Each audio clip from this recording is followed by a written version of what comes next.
எதையுமே ஏன், எப்படி, எதற்கு என்று கேளுங்க. எது உங்களுக்கு முன்னால் நிகழ்த்தப்படுகிறதோ அதுல ஃபுல் டைம் கான்சென்ட்ரேஷன்ல கொடுங்க. வகுப்பிலே ஏதோ ஒன்று நடக்கிறது என்றால் பக்கத்தில் இருக்கக்கூடிய பையனுடைய துயரங்களையும் துக்கங்களையும் அவனுடைய விளையாட்டுகளையும் கவனிப்பதற்கு உங்களுடைய காதுகளை, உங்களுடைய நேரத்தை நீங்கள் அழித்து விடாதீர்கள். இந்த செல்ஃப் ரெஸ்பான்சிபிலிட்டி இருந்தால் உன்னை ஜெயிப்பதில் இருந்து நினைச்சா கூட, நீயே நினைச்சா கூட உன் ஜெயிக்கிறதுல இருந்து உன்னை தடுக்க முடியாது. ஆனால் இந்த டிட்டர்மினேஷன் உனக்கு இருக்கணும். நான் இப்படி சொல்றேன், இந்த டீச்சர்ஸ் இருக்காங்களே, நான் ஒரு நாள் ஏதோ ஒன்று படிச்சிட்டு இருக்கிறேன் மேடம். திடீர்னு என் காட்சியில் வந்து எனக்கு பைபிள் ரொம்ப வாசிப்பேன். நான் தேவார திருவாசகங்கள், திருக்குறள் ரொம்ப ஆழமாக வாசிப்பேன். திருப்பதிகங்களை வாசிப்பேன், குரானை வாசிப்பேன். எனக்கு பகவத்கீதை ரொம்ப பிடிக்கும். கம்பராமாயணத்தை ஃபுல்லாக வாசிப்பேன். இப்போ கூட கம்பன் நாவுக்கரசிங்கிற ஒரு விருதை டெல்லி கம்பன் கழகம் எனக்கு கொடுத்தது. வாசிக்கிட்டே இருப்பேன், நான் படிச்சுக்கிட்டே இருப்பேன். ஏன், எதுக்கு, எப்படி எப்படி இப்படி இருக்கு, ஏன் இப்படி இருக்கிறது, why not, why, so what, இது கேட்டுக்கிட்டே இருப்பேன். எனக்கு பதில்கள் கிடைத்துக்கொண்டே இருக்கும். என்னை போன்ற கேட்டகரியில, என்னோடு படித்த என் கேட்டகரியில இருக்கிறவர்களுக்கு இல்லாத பல அனுபவங்கள், பல சம்பாதிப்புகள், பல செல்வாக்கு, புகழ், பயணம் எல்லாம் எனக்கு கிடைத்ததற்கு காரணம் என் வாசிப்பும் என் தேடலும். நீங்களும் வாசிங்கள், தேடுங்கள். எதையுமே விட்டு கொடுத்துறாதீங்க. ஏன், எதுக்குன்னு தோண்டி எடுத்துருங்க. நான் பார்க்கிறேன், பயப்படவே பயப்படாதீங்க. ஃபியர் அப்படிங்கிற சொல்லுக்கு என்ன அர்த்தம் தெரியுமா? Falls evidence appears real. It's a false evidence. never fear. யாருக்கும் பார்த்து பயப்படாத. முக்கியமா டீச்சரை பார்த்து பயப்படாத. மரியாதை கொடு. டு த கோர், கடவுளுக்கு கொடுக்கிற மாதிரி கொடு. தப்பில்லை, பயப்படாத. அச்சப்படாமல் இரு. யாருக்கும் அச்சாதே, எதற்கும் அஞ்சாதே. அச்சம் இல்லை, அமுங்குதல் இல்லை, நாணுதல் இல்லை, நடுங்குதல் இல்லை. எது நேரிடும் இடர்பட மாட்டோம், அண்டம் சிதறினாலும் கலங்க மாட்டோம். யாருக்கும் அஞ்சோம், எதற்கும் அஞ்சோம், எப்பொழுதும் அஞ்சோம். பாரதி நிக்கிறான். Face face it. இந்த டீச்சர்ஸ் கிட்ட இருக்கிற, நான் சொன்னேன், நான் பைபிள் வாசிட்டு இருந்தேன். Jesus Christ உட்கார்ந்துருக்காரு. அவர் ஆட்டுக்குட்டி ஒரு மடியில் வச்சிருக்காரு. நான் பார்த்த உடனே அந்த ஆட்டுக்குட்டி மேலே அவ்வளோ ஆசை. குரு மடியில் உட்கார்ந்தா எவ்வளோ பிடிக்கும் தெரியுமா? குருதேவ் நம்ம தானே சொல்றீங்க. குரு தானே சார். கு என்றால் ரூ, ரூ கு என்றால் இருள், ரூ என்றால் விளக்குதல், இருளை விளக்குபவன் குரு. ஆசை என்றால் குற்றம், இரிதல் என்றால் களைதல், குற்றத்தை களைபவர்கள் ஆசிரியர்கள். ஆச்சாரியன் என்பவன் தன்னை விட சிறப்பானவர்களை உருவாக்குபவன், பிறப்பறுப்பவன் பரமாச்சாரியன். அடுத்தது போய் தன்னில் அந்த ஆத்மாவை கலந்து கொள்வதற்கான வழி சொல்லுபவன் விசிட்டாச்சாரியன். கிருஷ்ணன் அந்த லெவல். இப்ப ஸ்டார்டிங் லெவல் நாம தானே, ஆசிரியர்கள் தானே. குருமார்கள் என்கின்ற சொல் எனக்கு ரொம்ப பிடிக்கும். அந்த ஆட்டுக்குட்டி அந்த குரு மடியில் உட்கார்ந்த உடனே திடீர்னு கிராபிக்ஸ்ல அந்த ஆட்டுக்குட்டி மூஞ்சியா மாறிடுச்சு. ச்சே, ஹவு பியூட்டிஃபுல். நாம போய் என் கிளாஸ்ல இப்படி யாராவது பேசினா நான் ஒரு கும்பிடு போட்டு இப்படி இருக்கணும் என் கிளாஸ் டீச்சர்ஸ். நேரா நான் ஒரு ஃபாதர் கிட்ட போனேன். ஃபாதர், வாங்க ப்ரொஃபஸர். நான் ஒரு கிண்டல் பண்ணுவார் என்ன, நான் அவர்கிட்ட சின்ன வயசுல இருந்து படித்தேன். வாங்க ப்ரொஃபஸர். என்ன சார், கிறிஸ்துவராலாம் மாறக்கூடாது, கிறிஸ்து மடியில் உட்கார ஆடா மாறணும், வழி சொல்லுங்க. ஏன் சார்? குரு சார். 5th ஸ்டாண்டர்ட்ல என் கல்யாணி மிஸ் என்னை தொட்டுட்டாங்கன்றதுனால 3 நாள் குளிக்கல. நான் அவ்வளோ பிடிக்கும் டீச்சர்னா, எனக்கு ரொம்ப பிடிக்கும். எனக்கு டீச்சர்ஸ்னா அவ்வளோ பிடிக்கும். ஒரு டீச்சர் என்ன எப்போ பார்த்தாலும் திட்டிகிட்டே இருப்பாங்க, ஆனால் அழகாக இருப்பாங்க. அவங்கள அவ்வளோ பிடிக்கும் எனக்கு. அவங்கள என்ன காரணத்துக்காக எனக்கு பிடிக்காது அவங்களுக்கு. Sorry to say Perumal sir, she is from chemistry department. எப்போ பார்த்தாலும் என்னை பார்த்துட்டு இப்படி சொல்லுவாங்க. அழகா இருப்பாங்களா, உதட்ட எப்படி வச்சுப்பாங்க, உருப்பட மாட்டானா, ஹோப் பிளஸ் அப்படின்னு போவாங்க. அப்போ கூட அழகா இருப்பாங்க. அவங்கள ஜெயிச்சேன் நான். அவங்க ரிட்டையர் ஆகிறதுக்குள்ள அந்த ஸ்கூலுக்கு சீஃப் கெஸ்ட்டாக போயிட்டு வந்துட்டேன். அப்படித்தானே சார் ஜெயிக்கிறது? பெரியவங்களை வேற எப்படி ஜெயிக்கிறது? திருப்பி சண்டை போட்டா, அவங்க மனவலிக்க செஞ்சா, இன்னா செய்தாரை ஒருத்தல் அவர் நாண நன்னயம் செய்து விடல். உன்னையா சொன்ன அப்படிங்கிற மாதிரி சொல்லணும். அப்படி சிக்னேச்சர் போடணும். அப்படி போடுங்க. அந்த போய் நான் ஃபாதர் கிட்ட கேட்ட, ஃபாதர் சொன்னாரு, எதுக்கு பர்வீன் உனக்கு அந்த வேலை வேணாம், அவர் மேய்ச்சலில் இருக்கின்ற ஆடாகவே இருந்தார். எதுக்கு சார்? ஏன் அவர் மடியில் உட்காந்தா என்ன? ஏன் மடியில் உட்கார விரும்புறா? இல்லை, அது எவ்வளோ கொடுத்து வச்ச ஆடல, டீச்சர் பக்கத்துலேயே இருக்கு. டீச்சர்ஸ் பேரண்ட்ஸ் வந்து சொல்லுவாங்க, மேடம் என் பிள்ளைய பக்கத்துலேயே நல்ல கவனமாக பாரு சொல்லுவாங்கள்ல. அதுவும் ஃபெயிலார பிள்ளைங்க அம்மா அப்பா சொல்லாது. ஃபஸ்ட்டு மார்க் பார்க்குவாங்களோ அவங்க அம்மா வந்து சொல்லுவோம், கவனமாக பார்த்துக்கோங்க மேடம். அது ஏற்கனவே கவனமாக பார்த்து தானே ஃபஸ்ட் மார்க் வாங்கிடுது. இன்னும் என்னத்தை கவனமாக பார்க்குறது? காலேஜ் விட்டு அமிச்சிடலாம், ஸ்கூலில் விட்டு அமிச்சிடலாமா? அவ்வளோ என்ன கவனமாக பார்க்குறது? அதான் வாங்குதே ஃபஸ்ட் மார்க். அந்த ஐயா சொன்னாருங்க, நீ நினைக்கிற மாதிரி அது கொடுத்து வச்ச ஆடு இல்லை பர்வீன். பின்ன அது ஏற்கனவே வழி தவறி போய் கால் உடஞ்ச ஆடு. கீழே விட்டா வழி தவறிடும்னு சொல்லிட்டு மடியில் உட்கார வச்சிருக்கார். நீ அவருடைய சொல் பேச்சு கேட்காத, கீழே விட்டா வழி தவறி போயிற ஆடா இருக்க வேண்டாம். அவர் பார்வைக்குள்ளாகவே அவர் கட்டுப்பாட்டிற்குள் இருக்கக்கூடிய ஆடாக இரு அப்படின்னு சொல்லி நம்பிச்சிட்டார். ஆஸ் அ டீச்சர் நான் என்ன தெரியுமா நினைச்சேன், நான் யாரை மடியில் உட்கார வச்சிருக்கேன்? All the teachers answer me. நல்லா படிக்கிற, ஃபர்ஸ்ட் மார்க் வாங்குற, எல்லாரையும் வராத போதும் அட்டெண்டன்ஸ் செட்டு உம்முன்னு சொல்லி வைக்கிற, இருந்தாலும் அது எப்பவுமே ஒரு சப்ஜெக்ட்ல கூட ஃபெயில் ஆகாத ஒரு பிள்ளையத்தான் டீச்சர்ஸ் பக்கத்தில் வச்சிருப்பாங்க. யாரை தெரியுமா பக்கத்தில் வச்சிருக்கணும்? நீங்க அதை சும்மா விட்டா கூட அது உங்க மேய்ச்சல் நிலத்துல தான் இருக்கும், அது ஃபர்ஸ்ட் ரேங்க் வாங்கிடும். யாரை தெரியுமா பக்கத்தில் உட்கார வச்சிருக்கணும்? யாரு சொல்ற பேச்சு கேட்கலையோ, யாரு டிராப் அவுட் ஆகிறதுக்கு தயாரா இருக்குதோ, யாரு ஹோம்ஒர்க்லாம் பண்ணலையோ, யாரு அரோகண்ட். நான் ஒன்று சொல்றேங்க பெற்றோர்களே, நம்ம குழந்தைங்க மாதிரி நம்மளை ஏமாத்துற ஒரு ஜீவாத்மா இந்த உலகத்துல வேற கிடையவே கிடையாது. என்கிட்ட வந்து சொல்லுவாங்க, மேடம் என் பிள்ளைக்கு பொய்யே சொல்ல தெரியாது மேடம். சூப்பரா சொல்லும். அந்த 4 பேரோட சேர்ந்து தான் மேடம் கெட்டு குட்டி சவர ஆயிடுச்சு. நானும் 4 பேரை 25 வருஷமா தேடுறேன். அப்புறமா தான் ஒரு பேர் உண்மையை கண்டுபிடிச்சேன். அந்த 4த்துக்கே லீடர் இதுதான். அந்த அந்த ரஜினி படத்துல வரும்ல, என் பேர் மாணிக்கம், ஆனா எனக்கு இன்னொரு பேர் இருக்கு, பாட்ஷா. உங்க பிள்ளைக்கு இருக்கிற 2வது பேர் எங்களுக்கு தெரியும். நாங்க சொன்னா நம்புங்க. ஏங்க உங்க மாணிக்கம் இல்லைங்க, அது பாட்சாங்க. நான் என்ன தெரியுமா சொல்றேன், அப்படிப்பட்ட குழந்தைகளை ஆசிரியர்களை மடியில் இருத்தி வையுங்கள். உங்கள் வகுப்பில் இருந்து ஒரு குழந்தை கூட வழி தவறி விடக்கூடாது, ஒரு குழந்தை கூட ஃபெயில் ஆகக்கூடாது என்பதுதான் ஒரு ஆசிரியருடைய ஆகப்பெரிய லட்சியமாக இருக்க வேண்டும். என்றால் யாரெல்லாம் கீழ்நிலையில் இருக்கிறார்களோ அவர்களை அரவணைத்துக் கொள்ளுங்கள்.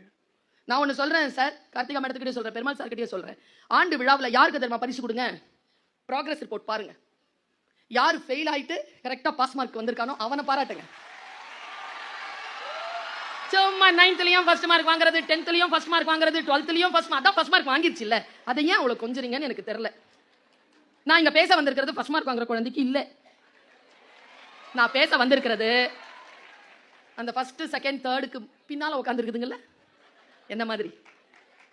நான் ஒன்னு சொல்றேன் உங்களுக்கு, ஒரு சூசகமான விஷயம். Are you with me? ஜெயிக்கணுமா? யார? ஏய் சும்மா, அதெல்லாம் ரொம்ப தெரிஞ்ச மாதிரி சில பேர் அப்படியே உளறிடுவாங்க. அப்படின்னா என்னன்னு கேள முழிக்கும், தெரியாது, சொல்ல தெரியாது. இங்க எத்தனை பேருக்கு இப்ப நான் பேசி முடிச்சிட்ட உடனே கரெக்டா கேட்டேன்னா ஃபர்ஸ்ட் மார்க் வாங்குறதுக்கு வச்சிருவேன் நான். எத்தனை பேருக்கு ஃபர்ஸ்ட் மார்க் வாங்கணும்? சரி, எத்தனை பேருக்கு ஃபர்ஸ்ட் மார்க் வாங்குறவங்கள ஜெயிக்கணும்? இப்போ என் பேச்ச கேட்கிற பிள்ளைகள் ஃபர்ஸ்ட் மார்க் வாங்குதோ இல்லையோ எனக்கு தெரியாது, ஆனா ஃபர்ஸ்ட் மார்க் யாரெல்லாம் வாங்குறாங்களோ அவங்க எல்லாம் ஜெயிக்கலாம். Okay, R you with me? Super. சொல்றதை கேட்டுக்கோ, நல்லா கேட்டு வச்சுக்கோ. பக்கத்துல யார்கிட்ட எந்த டிஸ்கஷனும் பண்ணாத. நம்ம வாழ்க்கை சீரழிக்கிறது இங்கேயும் உட்கார்ந்து இருக்கிறது தான். அது எல்லாத்தையும் சொல்லும் தனக்கு ஏதோ தெரிஞ்ச மாதிரியே. அதுக்கிட்ட கேட்டுட்டே இருக்கும்போது முக்கியமான விஷயம் போயிடும். இங்க பார், கவனம். டெஸ்ட் வைக்கிறாங்களா? வாரம் வாரம் வைக்கிறாங்களா? சூப்பர். டெய்லி வைக்கிறாங்களா? சூப்பரு. என்ன செய், இந்த ஃபர்ஸ்ட் மார்க் வாங்குறவங்களுடைய பேப்பர் பாரு. ஐயோ, இந்த டீச்சர்ஸ்க்கு எப்படித்தான் அந்த அழகான கையெழுத்து வருமோ.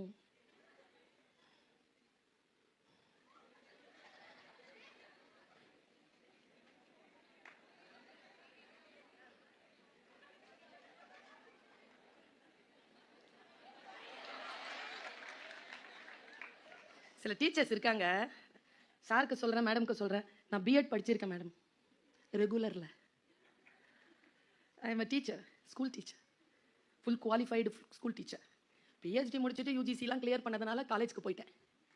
But I love to be a teacher, school teacher. ஏன்னா நீங்க தான் செதுக்குறீங்க, நாங்க பெயிண்ட் தான் பண்றோம். பாரு, இந்த திங்கக்கிழமைன்னு ஒரு நாள் வரும்.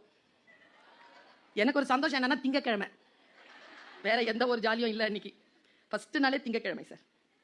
அன்னைக்கு மட்டும் டீச்சர்ஸை பார்க்கணும், காட்டன் சாரிலாம் கட்டிக்கிட்டு ரொம்ப அழகாக வருவாங்க. வந்துட்டு நம்ம காரிடரில் நடப்பாங்க, கையில் வந்து நம்ம எழுதின வெள்ளிக்கிழமை எழுதின சனிக்கிழமை எழுதின பேப்பர் இருக்கும், அது பின்னால் ஒரு அட்டண்டன்ஸ் இருக்கும். குட் மார்னிங் சொல்லிட்டு வச்சுட்டு, நல்ல டீச்சராக இருந்தா மோனிஷா, சுரேஷ், காயத்ரி, சாய்ரா பானு, ஸ்டெல்லா மேரி அப்படின்னு சொல்லிட்டு கொடுத்துருவாங்க. என்ன மாதிரி நல்ல டீச்சராக இருந்தா மோனிஷா 63, காயத்ரி 42, சாய்ரா பானு 34 சொல்லிட்டே இருப்பாங்களா. அதில் ஒன்று இருக்கும், அது எப்பவுமே 98 வாங்க. சரியா? 98 வாங்க. உடனே அவங்க பேரை சொன்ன உடனே அது எழுந்திரிச்சு நிற்கும். ஆல் ஆஃப் யூ கிளாப்ஸ் அப்படின்னு உடனே எல்லாரும் இங்கேயுமா எப்போதான் மேடம் என்ன மேடம் கிளாப் பண்ணுவாங்களா? அது கொஞ்சம் நேரம் அதை நான் ஒன்றும் செய்ய மாட்டேன். நான் எப்படி ஜெயிச்சேங்கிறத சொல்கிறேன். நான் அவளையே பார்ப்பேன். அது நின்றுட்டு உட்காராது. கை தட்டிட்டாங்களா உட்கார, கடைசி கைத்தட்டல் முடிய நின்றுக்கிட்டே இருக்கும். நின்றுட்டு வாங்கிட்டு உட்காரும். ஒரு நாள் என் கிளாஸில் அப்படி தான் 98 வாங்கிருச்சு. ஒன்று வாங்கிட்டு வருது என்கிட்ட, மிஸ் என்ன அந்த 7 மார்க்ஸ் கொஸ்டினுக்கு 5 மார்க்ஸ் போட்டிருக்கீங்க மிஸ். 2 மார்க்ஸ் நீயே போட்டுக்கோ. அது தப்பா இருக்கிறதுனால தான் நான் 2 குறைச்சிருக்கிறேன்.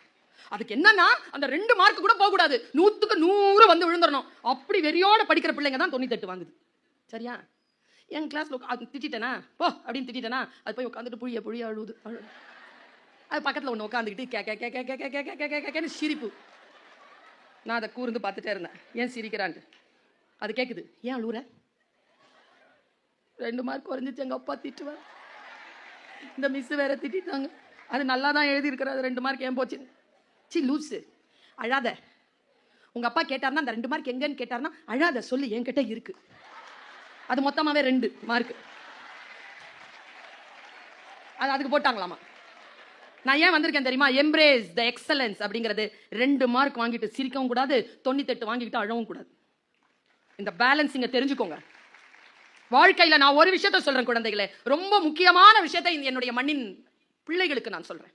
as a teacher, as a educationalist, உங்களுடைய சைக்கிள் டெஸ்ட், உங்களுடைய டெய்லி டெஸ்ட் எடுத்து பாருங்க. 36 வாங்கியிருக்கீங்களா? 32 வாங்கியிருக்கீங்களா? ஃபெயில் தான். அப்ப 98 வாங்கியிருக்காளா? பார்த்துட்டு கெட்ட வார்த்தை சொல்லிட்டு மூடி வச்சுக்கிட்டு அப்புறமா பார்த்துக்கலாம் அப்படி இப்படின்னு சொல்லாம சீரியஸா எடுத்துக்கோங்க. அந்த மேட்டரை ஜெயிக்கிறதுக்கு வழி சொல்றேன். சீரியஸா எடுத்துக்கோங்க. அவ 98 வாங்குறான், அவன் 98 வாங்குறான், நான் ஏன் 32? வை? அதே டீச்சர், அதே இன்ஃப்ராஸ்ட்ரக்சர், அதே செக்ரட்டரி, அதே எல்லாமே அதே தான், அதே ஃபீஸ் தான் கட்டுறேன். Why should I get 32? Why? என்ன எங்க பிரச்சனை இருக்கு? கஞ்சி குடிப்பதற்கு இலார், அதன் காரணம் இன்னதென்று அறியும் திறனிலார். என்ன அர்த்தம்? கஞ்சி குடிக்கிறதுக்கு இல்ல. ஏன் இல்லன்னு தெரியல. தெரிஞ்சா கஞ்சி வந்துடும், அவ்வளவுதான். மார்க் நான் வாங்கல, ஏன் வாங்க மாட்டேங்கிறேன்னு தெரியல. தெரிஞ்சா வந்துடும், மார்க் வந்துடும். ஏன் வாங்கல? படிக்கலையா? புரியலையா? நீ என்ன பண்ணு, வீட்டுக்கு போ, படி. 2 மார்க் குழந்தைகளை இன்னில இருந்து அந்த பர்வீன் சுல்தான் அம்மா வந்து சொல்லிட்டு போயிருக்கேன். 2 மார்க் உன்னுடைய பேப்பர்ல இருந்து 32 வாங்குறியா, 35 வாங்குறியா, 36 வாங்குறியா, 42 வாங்குறியா, எது வாங்கினாலும் 2 மார்க் அதிகமா வாங்குற மாதிரி அடுத்த டெஸ்ட்டுக்கு படி. ஜஸ்ட் 2 மார்க்ஸ் படிச்சுட்டே இருந்தேன்னு வச்சுக்கோயேன், 2 மார்க்ஸ் வந்ததுன்னு வச்சுக்கோயேன், 32 வாங்குறவ ஒரு நாள் பேப்பரை பாரு 38 வாங்கியிருப்பேன், ஃபெயில் தான். அப்போ அந்த திரும்பி பாரு, அந்த 98 வாங்கினது அது ஒரு வேளை 92 வாங்கியிருக்கலாம். அதான் ஃபர்ஸ்ட் மார்க். வின்னிங் ஸ்ட்ராட்டஜி நான் சொல்றேன். 98லேருந்து 92 அவன் தோக்குறான், 32லேருந்து 38 நீ ஜெயிக்கிற. ஷோ ப்ரோக்ரஸ் குழந்தைகளை, ஷோ ப்ரோக்ரஸ். அதனால தான் உன்னுடைய ரிப்போர்ட் கார்டுக்கு ப்ரோக்ரஸ் ரிப்போர்ட்னு பேரு. It is not mark sheet, it is not mark report, it is a progress report. நான் 55% தான் 10th. ஆனா எம்ஏல நான் வெளியில வரும்போது ஐ அம் a university rank holder. Show progress, show progress. இந்த ப்ராக்ரஸ் தான் உன்னை நிலைநிறுத்துமே தவிர, இதோ என்னுடன் படித்த, என்னிடத்தில் நான் பிஏ படிக்கும்போது என்னோடு படித்த ஜெயலட்சுமி இந்த அவையில் தான் வீற்றிருக்கிறாள். 30 வருஷம் ஆச்சு அவளை நான் பார்த்து. அவளை எனக்கு தொலைபேசியில் தொடர்பு கொண்டாள். நான் உன்னோடு பேச வேண்டும், உன்னை பார்க்க வந்திருக்கிறேன். இங்க அவையில தான் இருக்கா. தெரியும் யாரு வந்து ப்ராக்ரஸ் முன்னெடுக்கிறாங்களோ அவங்க தான் ஜெயிக்கிறாங்க. என்னை விட நல்லா படிக்கிறவ. நான் 62 வாங்கினா 68 வாங்குவா. எப்படி எந்த வினாடியில் நாம் அடுத்த கட்டத்துக்கு முன்னேறுகிறோம்னா நெவர் கிவ் அப். உன்னுடைய கெபாசிட்டி எவ்வளவு இருக்கோ அந்த கெபாசிட்டியை அடுத்த லெவலுக்கு எடுத்துக்கிட்டே போ. 65 வாங்காம தோக்காத. 64 வாங்காத. 58 தான் உன் கெபாசிட்டியா, வாங்கிடுங்கிறேன் நான். 58 வாங்கிடு. பெற்றோர்களுக்கு சொல்றேன், குழந்தைகள் மொத்தம் 3 வகைங்க.